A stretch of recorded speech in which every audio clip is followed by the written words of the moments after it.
I'm George Dunford, and I've written about Edinburgh for Lonely Planet. Edinburgh is Jekyll and Hyde, it's the military tattoo, it's backstreet pubs that you've discovered late at night, and it's the sound of the 1 o'clock gun being fired in the castle every day. I suppose Edinburgh is sophisticated Scotland. Edinburgh is a European city. It's not a British city. It's not kind of a place that's isolated on an island. You get a sense that Edinburgh is part of a broader world, probably because of great things like the Arts Festival. Best way to orientate yourself is to get up high and go to Arthur's Seat. You can look around, you can see the whole city sort of spread out in front of you, and you can see Newtown, Old Town, sprawling suburbs. Old Town and Newtown are either side of this little sort of gorge, and this is like two different cities. They almost gave up on Old Town at one point and moved over to Newtown. Stockbridge is another little neighbourhood that I quite like. It's almost a residential suburb, but there's lots of sort of Georgian houses there, and there are parks. It's a nice kind of little normal part of Edinburgh. You'd be fine to walk around most of Edinburgh, but wander around a little bit and discover a city, that makes sense to you. Probably need a car if you're going to explore outlying areas. Locals get excited about football, and if you support the wrong team, you're in all sorts of trouble. So just steer clear of football topics, I think, until someone declares what team they go for.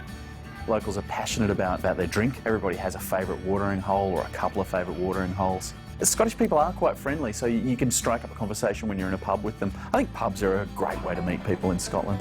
Scottish people are very good that way in terms of chatting to you.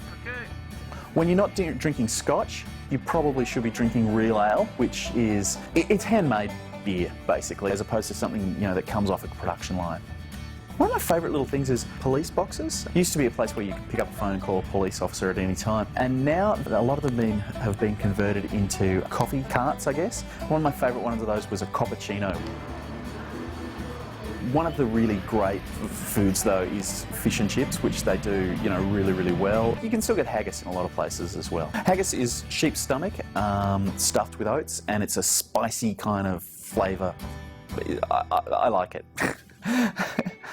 I think it's a really vibrant cultural city, particularly at festival time when people are just coming from everywhere to be a part of Edinburgh and all of the excitement. It's a series of festivals that all sort of cram into August. Biggest one is Fringe, probably, which features a lot of comedy and a lot of art and a lot of... it's like having your craziest Scottish friend, sort of shouting at you to come and see various things all month. What are you doing? What I really love is all the literary associations of Edinburgh. Sherlock Holmes, for example, was inspired by a teacher that Conan Doyle had at university, to Harry Potter, which was kind of inspired by the crazy architecture of Edinburgh.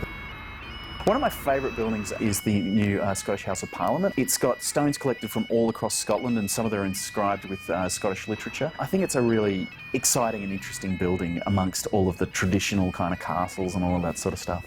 Unlike Glasgow, a lot of people in Edinburgh are pretty clear with their English. They've got a bit of an accent, but I think generally you'll manage. Victory or death! Aye! Victory! Find your own little back streets, sit in a pub for a couple of hours, find your own sense of Edinburgh.